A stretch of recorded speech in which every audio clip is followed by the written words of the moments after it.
A single word whispered in a room built on the currency of silence can be more devastating than a market crash. For Clara Sullivan, a 20-year-old art history student paying her tuition by serving overpriced delicacies to men who wouldn't notice if their food was made of gold leaf or sawdust, that word was a technical term from a dead man's workshop. For Julian Sterling, the 35-year-old scion of an empire built on precision and time, it was the first tremor of an earthquake that would bring a century of gilded lies crashing down around him. She was just trying to survive another 6-hour shift at Ethelgard, a restaurant so exclusive its name was spoken in hushed, reverent tones. He was just another titan of industry, his face a mask of bored authority carved from inherited wealth. But when the cuff of his bespoke suit shifted, revealing the timepiece on his wrist, a ghost from Clara's past rose from its grave, and its cold fingers were about to wind the clock back to a moment of unforgivable sin. This is not a story about a girl meeting a prince. This is the story of how a quiet observation about a watch's escapement in a Michelin-starred mausoleum became the key that unlocked a secret betrayal, a stolen legacy, and a truth the most powerful family in New York thought they had buried forever. The air in Ethelgard was a carefully curated symphony of hushed murmurs, the gentle clink of Christoffel silverware against Bernardo porcelain, and the almost imperceptible hum of a climate control system that cost more than Clara's entire college education. She moved through the landscape of dark wood and muted gold upholstery like a phantom, her black uniform designed to make her invisible. Invisibility was a skill here. You refilled water glasses without being seen, cleared plates without being heard, and anticipated the whims of the financial gods at your tables without ever making eye contact unless specifically addressed. Tonight, Table 7 was Julian Sterling. Clara knew the name, of course. Sterling Tower scraped the sky over Midtown, a monument to the family's dominance in manufacturing and technology. Julian Sterling's face, with its sharp jawline and eyes the color of a winter sky, was a regular feature in the Wall Street Journal. He exuded a kind of gravitational pull. The space around him seemed to bend to his will. He ate alone, not with the loneliness of the unwanted, but with the focused solitude of a predator. Clara approached the table to clear his appetizer plate. "Will there be anything else for you this evening, Mr. Sterling?" she asked, her voice the practiced, neutral tone of perfect service. He didn't look up from the document he was reading on his tablet. "Just the bill." "Of course, sir." As she reached for the plate, his hand moved to shift the tablet. The starched white cuff of his shirt slid back, and for a fleeting second, the watch on his wrist was revealed in its full glory. Clara froze. It wasn't the platinum case or the subtle gleam of the alligator strap that stopped her. It was the face, the dial, a stunning deep cobalt blue with a guilloche pattern that wasn't the standard sunburst or hobnail. It was a unique, intricate wave pattern, radiating from the center like ripples in water. And the movement, visible through a small aperture at the 6 o'clock position, the tourbillon cage was shaped like a tiny stylized lyre. But it was the escapement, the very heart of the watch that made her breath catch in her throat. She could see the distinct, almost organic curve of the anchor pallet. It was a coaxial escapement, but not one she had ever seen in a modern timepiece. It was his. The design was seared into her memory. She had seen it 1,000 times, not on a billionaire's wrist, but in faded graphite sketches on brittle parchment paper in her grandfather's dusty workshop. She had held the prototype in her own hands, a heavy, non-functional piece of brass and steel her grandfather had machined himself decades ago, a relic of a dream he never spoke of. Arthur Vance, her grandfather, had been a watchmaker, not a seller of Swiss brands in a fancy boutique, but a true horologist, a man who smelled of machine oil and metal polish, whose greatest joy was the precise, patient assembly of gears and springs. He had passed away 2 years ago, leaving behind a small, debt-ridden house, a workshop full of silent tools, and a quiet, heartbroken grandmother now fading away in a nursing home, whose bills were a rising tide of panic for Clara. The words left her mouth before the professional filter of Ethelgard's training could stop them.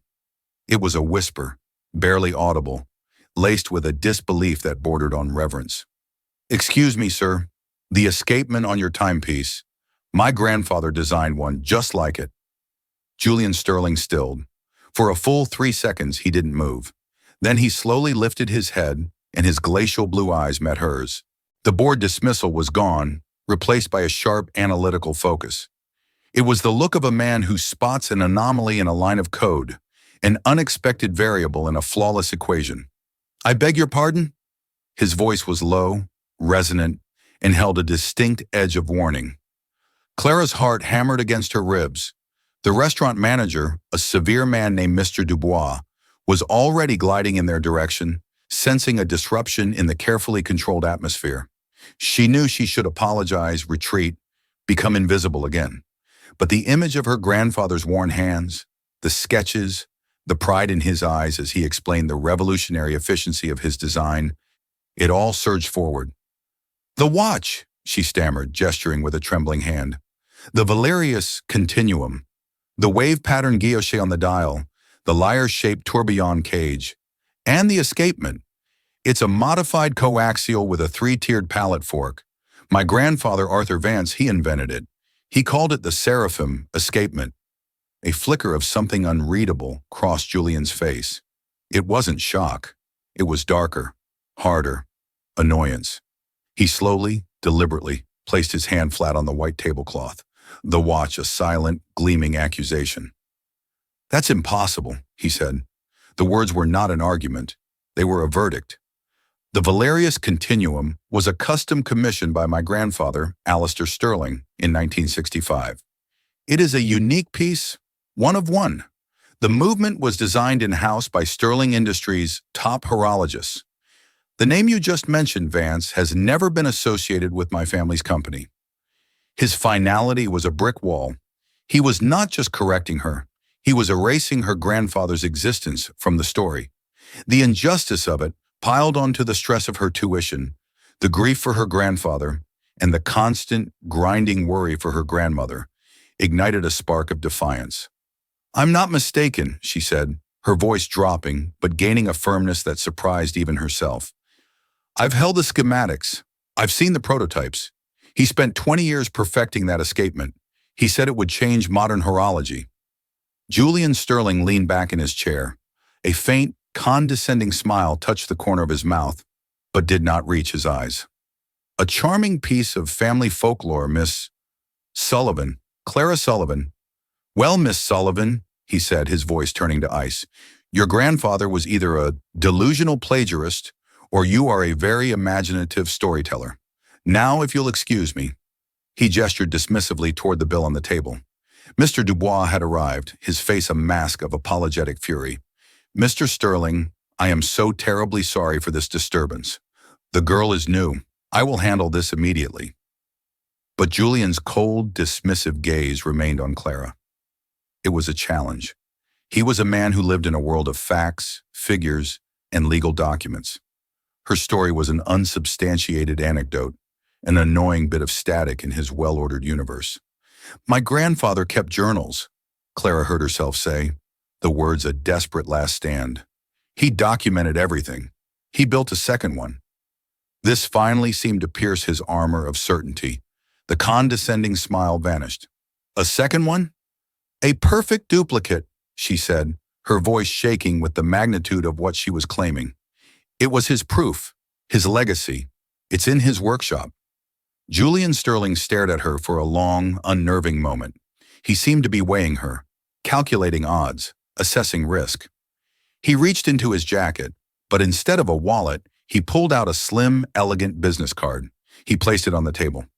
"You have 24 hours to prove it," he said, his voice dangerously quiet. "Bring this supposed duplicate and your grandfather's journals to my office at 9 a.m. tomorrow.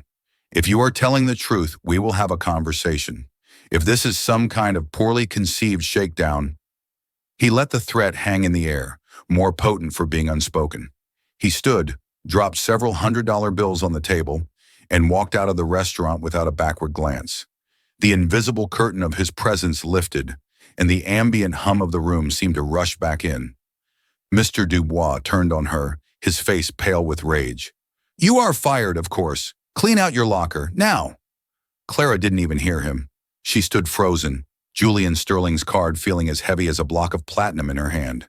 She hadn't just lost her job. She had picked a fight with a giant, armed with nothing but a dead man's story and a memory of gears and springs. And she had a horrifying feeling that in trying to reclaim her grandfather's legacy, she might have just endangered what little her family had left. The nursing home smelled of antiseptic, overcooked vegetables, and a faint lingering sadness. Clara found her grandmother, Eleanor Vance, in a worn armchair by the window, staring out at a small, manicured garden that felt more like a cage. Alzheimer's was a thief, stealing memories piece by piece, but some things remained, locked away in the deeper vaults of the mind. Her grandfather's work was one of them. "Grandma," Clara said softly, kneeling beside the chair, "I need to ask you about Grandpa Arthur's workshop, about the watches."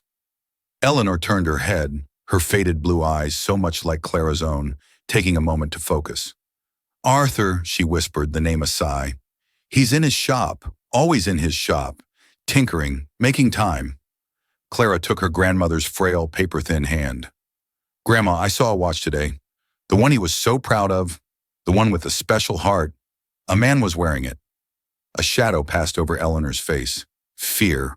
A deep, ancient fear that the disease had not been able to erase. "No," she said, her grip on Clara's hand tightening with surprising strength. "He put it away.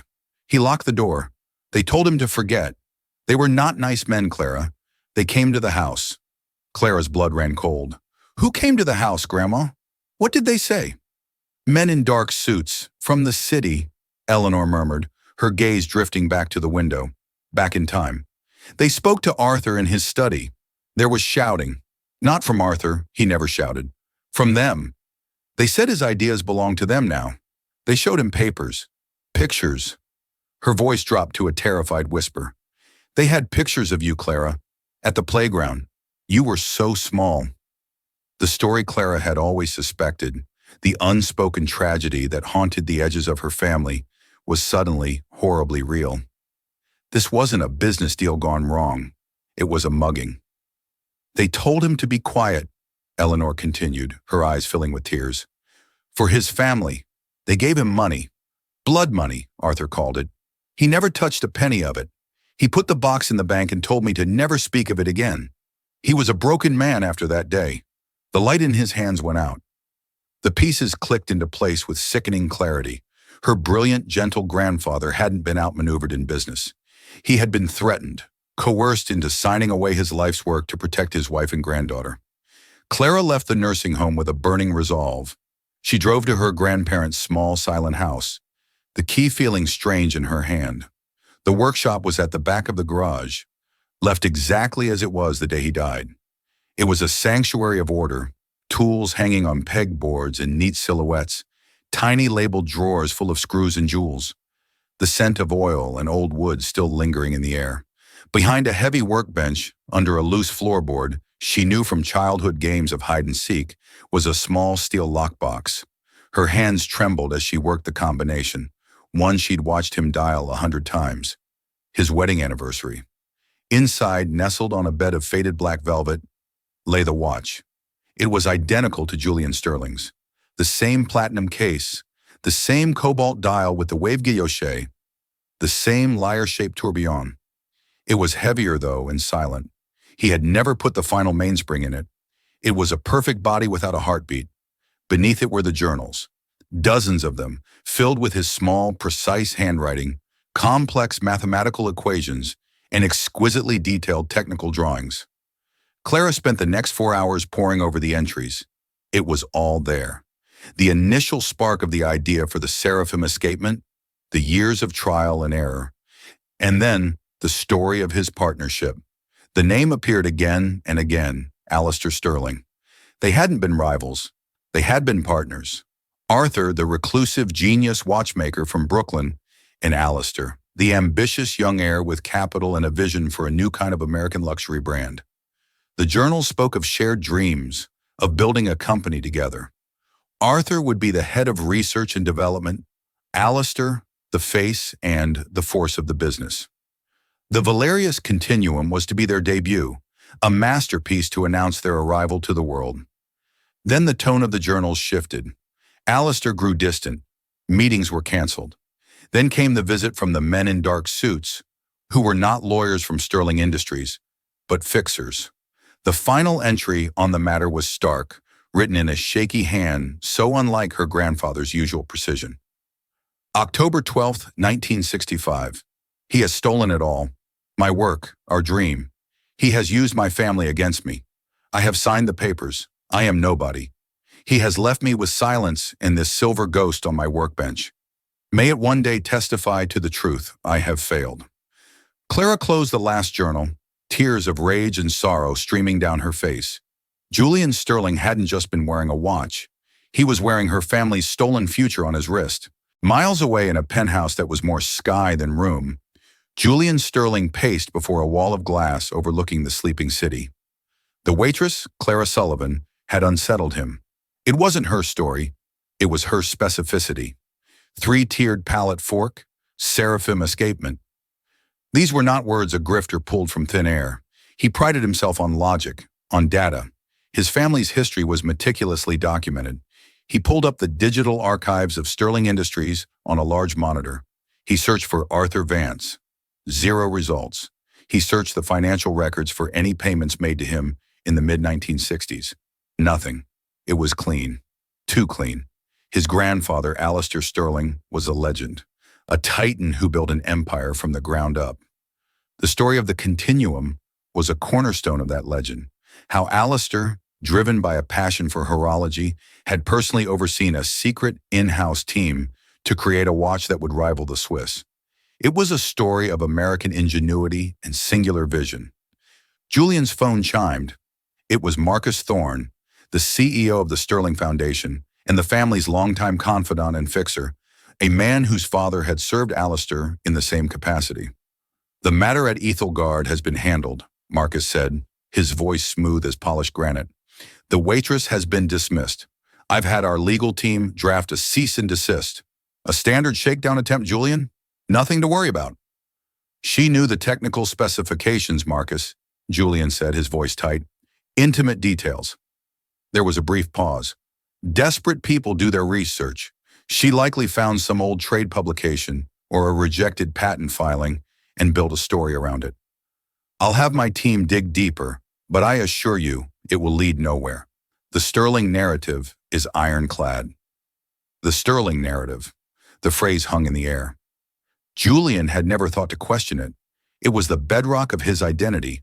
But the girl's eyes, they hadn't held cunning. They held the conviction of absolute truth. She claims to have a duplicate watch and journals, Julian said. She's bringing them to my office tomorrow morning. Another pause, this one longer, colder. That is unfortunate, Marcus said, his voice losing some of its smoothness. Allow me to handle it, Julian. It's not appropriate for you to meet with someone like her. I will vet her claims and make this problem disappear. No, Julian said, a sudden, unfamiliar instinct for distrust flaring up. I will handle this one myself. I need to see it with my own eyes. After he hung up, Julian walked to a large climate-controlled vault set into one of the walls. He entered a code and the heavy door swung open. Inside, among other family heirlooms, was a safe. He opened it. There, on a velvet pillow, lay Alistair Sterling's most prized possession, the original Valerius Continuum. He picked it up. It was his watch's identical twin. His grandfather had bequeathed it to him on his deathbed. Time is the only true currency, Julian, Alistair had whispered, his voice a dry rustle. And our name is the only true asset. Protect them both, at any cost. Now holding the watch, Julian felt a sliver of doubt, not in his grandfather's ambition, but in his methods. He had told the girl to prove her story. Now, with a grim sense of unease, he realized he had to do the same. He had to prove his own. The next morning, Clara Sullivan walked into the lobby of Sterling Tower. She was dressed not in a waitress uniform, but in a simple, neat dress, her shoulders squared, her expression resolute. She carried a worn leather satchel. She looked small and utterly out of place amidst the soaring marble and brushed steel, a field mouse in a lion's den. But when the elevator doors opened on the 95th floor into Julian Sterling's impossibly vast office, she did not flinch. Julian was standing by the window, his back to her. He turned as she entered. Marcus Thorne was there too, standing near the desk, his arms crossed, his expression a mixture of paternal concern and undisguised hostility. "Miss Sullivan," Julian said, his voice neutral. "You came." "I told you I would," Clara replied, her voice steady. She walked to the massive mahogany desk and gently placed the satchel upon it. From it, she took the silent, heavy watch and laid it on a soft cloth she'd brought. Then she placed the top journal beside it. Marcus Thorne let out a short, dismissive laugh. "A clever replica. You can buy these knockoffs in any back alley downtown. This is a waste of your time, Julian." Julian ignored him. His eyes were fixed on the watch. He walked slowly toward the desk, his gaze intense. He reached out and picked it up, his expression unreadable. He turned it over and over in his hands. He produced a watchmaker's loop from his desk drawer, a habit inherited from his grandfather, and examined the dial, the casing, the flawless finish. "It's perfect," he murmured, almost to himself. "The weight is right. The finishing is immaculate." He looked at Clara. "You said it doesn't run." "He never completed the assembly," Clara said. "He said its heart shouldn't beat until its story could be told." Julian placed the watch down and opened the journal. He read the first page, then the second. He saw the two names, Arthur Vance and Alistair Sterling, linked together. He saw the sketches, the elegant, flowing script detailing a shared dream. His face, a carefully constructed mask of control, began to crumble. He looked up from the page, his eyes locking with Clara's, and in them, she saw the first crack in the foundation of his world. "This," he began, his voice hoarse. "This is my grandfather's handwriting, in the margins, his notes." Marcus Thorne's composure finally broke. He strode forward, snatching the journal from Julian's hand. "This is an outrageous forgery, a pathetic attempt to slander a great man's name." "Is it, Marcus?" Julian said, his voice dangerously low. He walked to his own vault, opened it, and returned with Alistair's Continuum. He placed it on the desk beside Arthur's. They were perfect twins. "Explain this." "It's a coincidence, a stolen design," Marcus blustered, his face turning ruddy. "She knew the name Seraphim Escapement," Julian pressed, his gaze cold as steel. "A name that, until this moment, I have never heard.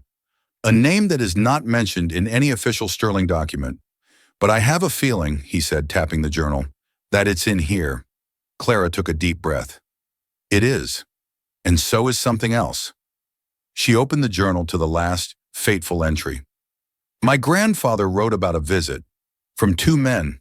They weren't lawyers. He called them Alistair's wolves. They threatened my grandmother and me." She looked directly at Marcus Thorne. He wrote down the date, October 12th, 1965. He also wrote down the name of the man who led them, a man named Franklin Thorne. The name landed in the silent office like a grenade. Marcus Thorne froze, the color draining from his face. Franklin Thorne was his father. Julian stared at Marcus, the pieces of the puzzle snapping together with horrifying speed. The over-eagerness to handle the situation. The insistence that it was a simple shakedown. The two clean records. Marcus wasn't just protecting the Sterling legacy. He was protecting his own family's role in its corrupt foundation. The Thornes hadn't just been advisors. They had been the enforcers, the keepers of the darkest secrets. "You knew," Julian whispered, the realization dawning on him. "All this time, you knew." Marcus's mask of loyalty dissolved into a sneer of pure, cornered malice. "Knew? Of course I knew. My father protected your grandfather, and I protected his legacy from parasites like this," he snarled, pointing a shaking finger at Clara. "Alistair built an empire.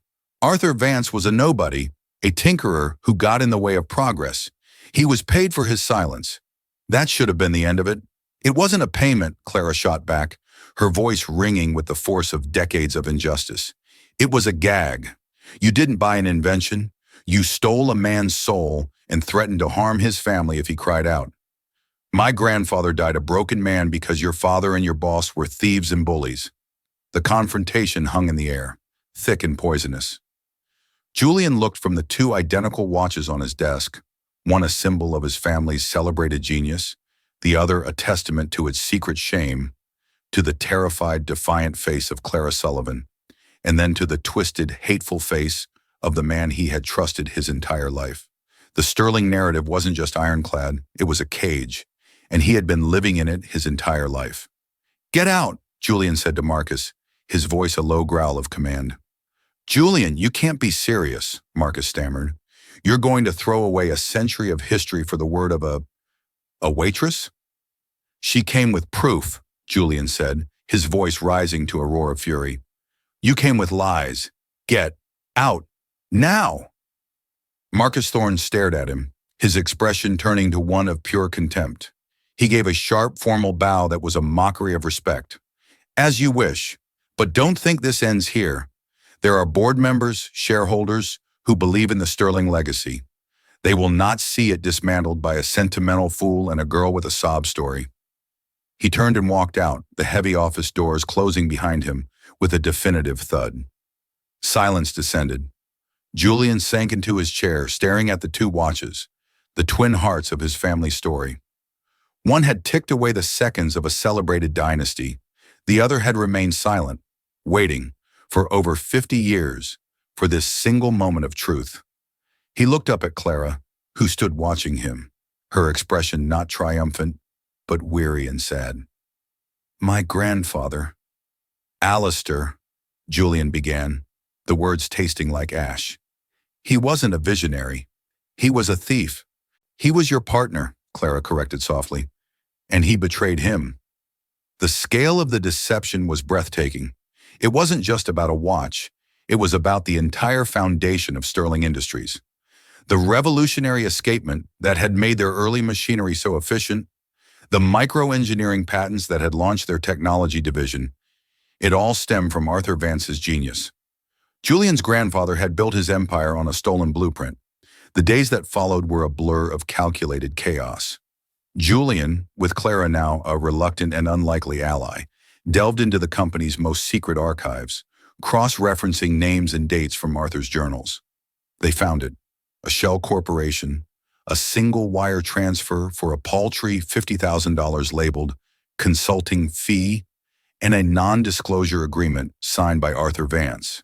Its terms so brutal, they amounted to a lifetime vow of silence. The true battle, however, was not in the past, but in the present. Marcus Thorne, true to his word, had gone to the silence that followed Marcus Thorne's confession was not empty. It was a physical entity, a dense, heavy vacuum that sucked the air from the grand ballroom of the Pierre. For a frozen eternity, 1,000 of New York's most powerful people were suspended in it, their diamonds and champagne flutes forgotten.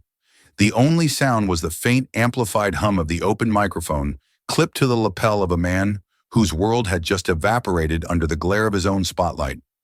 He stood, a statue of ruin, his face a canvas of disbelief and incandescent fury. The architecture of his lies, so carefully constructed over a lifetime, had been demolished by the raw, ugly truth of his own voice. Then the vacuum shattered. A single camera flash, sharp and intrusive, broke the spell. It was followed by another, and then a cascade of them, a silent, predatory lightning storm.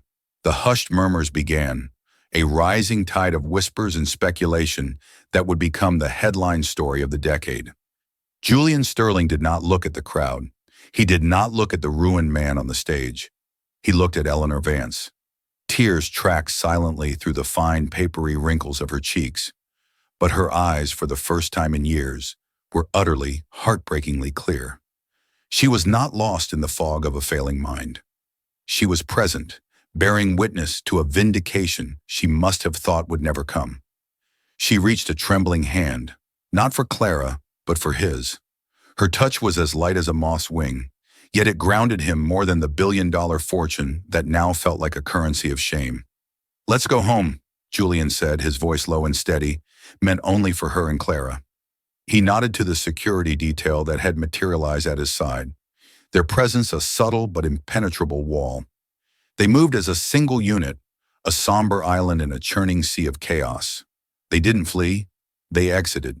They walked with deliberate, unhurried slowness back down the long central aisle. the whispers parting before them like water for a ship. It was not a walk of triumph. It was a funeral procession for a lie. Clara, on her grandmother's other side, held her head high, her simple black dress a stark statement of truth against the glittering artifice of the room. She was no longer a waitress from Queens. She was a historian who had just corrected the record in the most public forum imaginable. Outside, the crisp November air was a shock to the lungs. The chaos followed them, a pack of reporters held back by the hotel's frantic staff. Julian's driver had the black town car waiting, its engine a low, comforting purr. As they settled Eleanor carefully into the plush leather interior, a final venomous shout cut through the din from the hotel entrance. It was Marcus. "You've destroyed us, Julian. You've destroyed your father's name, your grandfather's memory, for nothing." Julian didn't turn. He simply looked at Clara, his glacial blue eyes holding an emotion she couldn't quite name. Not victory, not relief, but a kind of grim, terrible clarity. "He's wrong," he said, his voice barely a whisper against the city's hum. "The destruction is over. The reconstruction is just beginning." The Sterling Tower penthouse had never felt so much like a cage. The panoramic view of Manhattan, a glittering tapestry of ambition and light that had always filled Julian with a sense of dominion, now felt like a monument to a colossal fraud. He stood before the floor-to-ceiling glass, his tuxedo jacket discarded, his bow tie undone, watching the distant, silent flash of ambulance lights on the street below. He had spent the last 2 hours ensuring Eleanor was settled not in her old nursing home, but in a private suite at a world-class care facility with a team of the best neurological specialists on call. He had spoken with Clara, a brief logistical conversation about next steps, their words careful and measured, circling the emotional chasm that had opened before them. Now he was alone with the ghosts. He walked to the far wall, where a large commissioned oil painting of Alistair Sterling hung. His grandfather, depicted in his prime, stared out from the canvas with an expression of shrewd, unshakable confidence. He was the titan, the visionary, the myth Julian had been raised to worship and emulate. For 35 years, Julian had measured himself against this portrait, against the legend. "You were a coward," Julian said to the painting, the words tasting like poison in his mouth. "Not just a thief, a coward." The silence of the room was his only answer. He felt a surge of rage so pure and violent it terrified him. It wasn't just anger at the betrayal. It was a furious grief for the man he had loved, the ideal he had believed in, which had been proven to be nothing but a hollow shell. His hand clenched into a fist. For a wild moment, he wanted to drive it through the canvas, to shatter the smug, painted face of the liar. But destruction was Alistair's way, coercion, erasure. Instead, Julian turned and walked to the climate-controlled vault. He bypassed the art, the bonds, the precious metals. He went straight to the safe that held the Valerius Continuum. He took out the watch, its platinum case cool and heavy in his palm. It was the symbol of his inheritance, the physical embodiment of the Sterling legacy. It felt unclean. He walked back to the window, the watch in his hand, and stared down at the distant glittering ribbon of the East River, 95 stories below. The thought was insane, fleeting, but powerful. To open the window and hurl the lie into the darkness, to let it be swallowed by the city it had helped build. But that too was an erasure, a denial. It was Marcus's way. Bury the evidence. Pretend it never happened. He couldn't. This watch, this beautiful tainted object, was now his burden to bear. It was the first piece of evidence in the trial of his own history. He placed it carefully on his desk, beside the worn leather journal of Arthur Vance that Clara had entrusted to him. The two objects sat there, one gleaming and perfect, the other frayed and filled with a quiet man's soul. One had kept the time of a lie, the other had kept the truth. He sank into his chair, the adrenaline of the night finally draining away, leaving behind an exhaustion that was bone deep. He had won. He had exposed the truth. And in doing so, he had orphaned himself from his own past. He was Julian, but no longer a Sterling in the way the world understood it. He was a man untethered from his own myth, floating in the silent, terrifying space between a lie he could no longer live with and a truth he didn't yet know how to inhabit. He opened Arthur Vance's journal to a random page and began to read, not for evidence, but for guidance. He needed to learn the language of the man his grandfather had tried to silence, hoping to find the schematics for building a new life. Clara stood in the doorway of her grandfather's workshop. The air still held the faint metallic scent of oil and old wood, a fragrance that had been the backdrop to her entire childhood. For the past few years, it had been a place of sorrow, a museum of a broken dream. Tonight, it felt different. It felt like a fulcrum. The entire massive weight of the Sterling Empire had pivoted on the contents of this small, dusty room. She ran a hand over the scarred surface of the workbench. Here under her fingers was where he had hunched for countless hours, his loop screwed into his eye, his hands impossibly steady, coaxing life into intricate worlds of gears and springs. She had avenged him. The thought brought not a rush of elation, but a profound, aching sadness. Justice was not a time machine. It could not restore the years of quiet despair, the light that had gone out of his eyes, the creative spark that had been smothered by a bully's threat. It could not give her back the brilliant, vibrant grandfather the world was now discovering. Her phone buzzed. It was a news alert with a picture of her, Julian, and her grandmother leaving the gala. The headline read, "Sterling Heir Detonates Family Legacy in Shocking Gala Confession." She was no longer anonymous.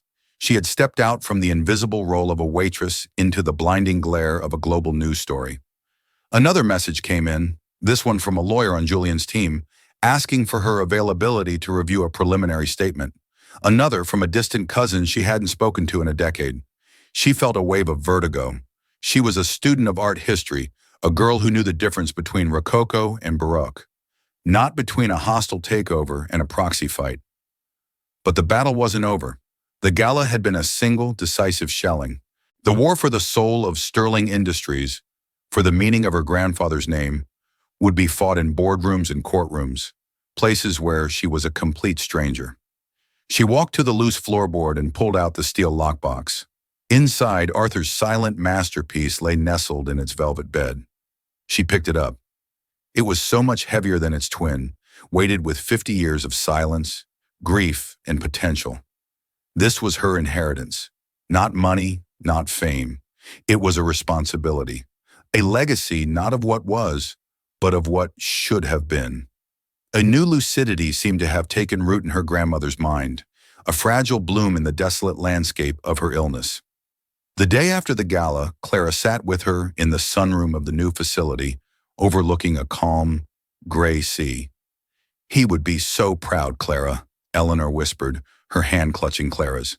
Her gaze was distant, but her thoughts were here. "Arthur, he wasn't built for fighting. He was built for creating. The fight broke his heart. He thought he had failed you." "He never failed me," Clara said, her throat tight. "I know." Eleanor smiled, a faint, beautiful thing. "When those men came, the ones from the city, they took the sound out of our house. For years it was so quiet." Arthur stopped humming at his workbench. The clocks he built seemed to tick more softly. "Last night, when you were all on that stage, I heard music again." She squeezed Clara's hand. "You gave him back his voice, my dear. You made the clock sing again." In that moment, Clara understood. Her victory wasn't for the headlines or the history books. It was for this, to restore the music to a life that had been silenced. And she knew with a certainty that settled deep in her bones that she would not, could not, falter in the fight to come. She would learn the language of boardrooms. She would face the lawyers and the shareholders. She had her grandfather's schematics, and for the first time, she felt she also had his resilience. The following 6 months were a brutal, grinding war of attrition. Marcus Thorne and a faction of the old guard board members, terrified of the legal and financial repercussions of the truth, fought Julian at every turn. They painted him as an emotional, reckless heir, willing to sacrifice shareholder value for a sentimental fantasy. They filed injunctions.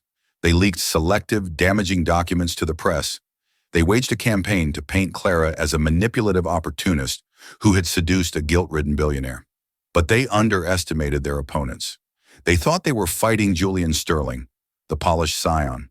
They were in fact fighting Julian Sterling, the forensic analyst, who now turned his formidable intellect to dissecting his own company's history with the cold precision of a surgeon. And they were fighting Clara Sullivan, who armed herself not with legal precedent, but with her grandfather's journals. In depositions, while lawyers sparred over contractual obligations, Clara would simply read. She read passages about Arthur's excitement over a new gear ratio. She read about his admiration for Alistair's business acumen. She read his heartbroken final entry. She didn't argue. She testified. She gave Arthur Vance a voice in the rooms where he had been silenced, and her quiet, unshakable conviction was more devastating to the opposition's case than any legal maneuvering. Julian, in turn, did not just defend, he attacked. He didn't try to hide the stain on his family's name. He put it under a microscope. He commissioned a full, independent audit of the company's founding patents, methodically tracing the DNA of Arthur Vance's genius through every profitable division of Sterling Industries. The final report was a damning indictment. It proved that the company hadn't just stolen a watch design, it had stolen its entire innovative core. The Sterling Empire was built on a foundation of intellectual property theft so profound it was existential. To deny Arthur Vance was to deny the company's own success. The tipping point came during a tense, closed-door shareholder meeting. Julian, facing a vote of no confidence, didn't present a financial projection. He presented a choice.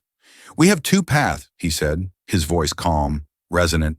"We can follow Mr. Thorne's advice. We can bury this truth again.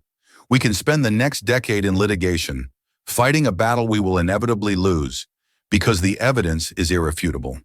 Our stock will plummet, our brand will become synonymous with deceit, and the ghost of this injustice will haunt every product we make.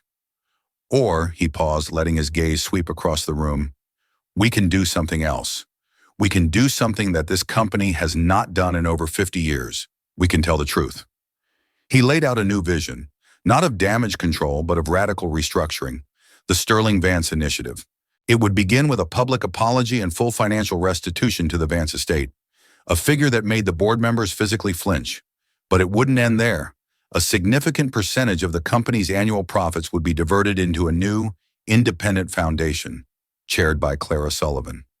Its mission, to fund and legally protect independent inventors and artisans, the Arthur Vances of the world. Sterling Industries would become their first and most powerful partner. "Our greatest innovation was a lie," Julian concluded. "Let our greatest legacy be the truth. Let the Sterling name, from this day forward, stand not for ruthless acquisition, but for radical integrity.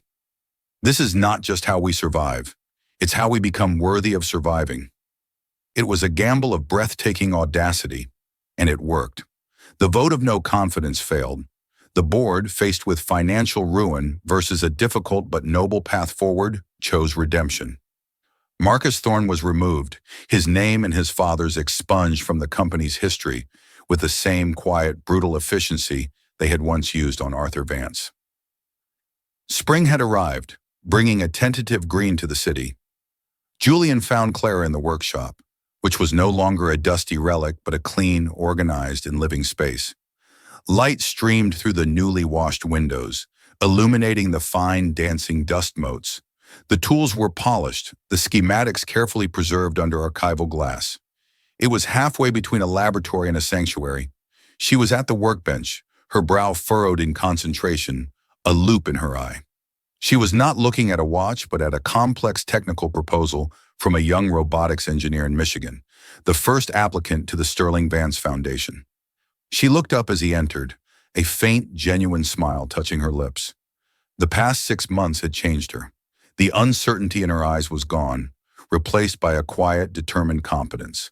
She wore her new authority not like a crown, but like a well-worn leather apron, practical, comfortable, and fit for purpose. "The board approved the final charter this morning," Julian said. He didn't carry a briefcase, just a small velvet-lined box. "It's done." "So it seems," Clara said, her gaze returning to the proposal in front of her. "This engineer, her designs for kinetic energy recovery are brilliant. They remind me of Grandpa's efficiency calculations for the mainspring barrel. He's a part of the company's DNA now, Julian said softly. His name is on the patents. His portrait hangs next to my grandfather's in the main lobby. He paused. I had Alistair's portrait taken down for a while, but I decided to put it back. The story doesn't make sense without both of them. The thief and the genius. The lie and the truth. It's our history now. All of it. He opened the box and placed it on the workbench. Inside, on a bed of dark blue silk, lay the two Valerius Continuum watches. His and Arthur's. The twin flames reunited. A few weeks ago, Julian began, I took my grandfather's watch, the one I wore, to our head horologist. I had him remove the seraphim escapement. He gestured to the watch on the left. It now has a standard Swiss lever escapement. It's a beautiful watch, but it's no longer a continuum. It keeps time, but it no longer holds the lie. He then pointed to Arthur's silent masterpiece. This one is complete. All the original parts are here, except one. He reached into his pocket and produced a tiny coiled piece of metal, gleaming between his thumb and forefinger. The mainspring, the heart. He looked at her, his expression one of profound earned respect. I believe its installation belongs to the head of the Vance estate and the chairwoman of our future. Clara took a deep, steadying breath. This was the final act, the closing of a circle. She picked up her grandfather's finest tweezers, the cool steel familiar and comforting, in her hand. The world outside, with its stock prices and legal battles, fell away. There was only this small, perfect universe of gears and jewels. Her movements were fluid and economical, a ballet of precision inherited through blood and memory.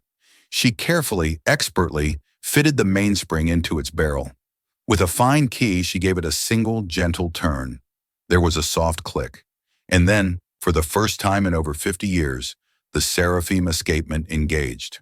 A quiet, rhythmic pulse began, a sound so pure and steady it seemed to harmonize with the beating of her own heart. Tick, tock.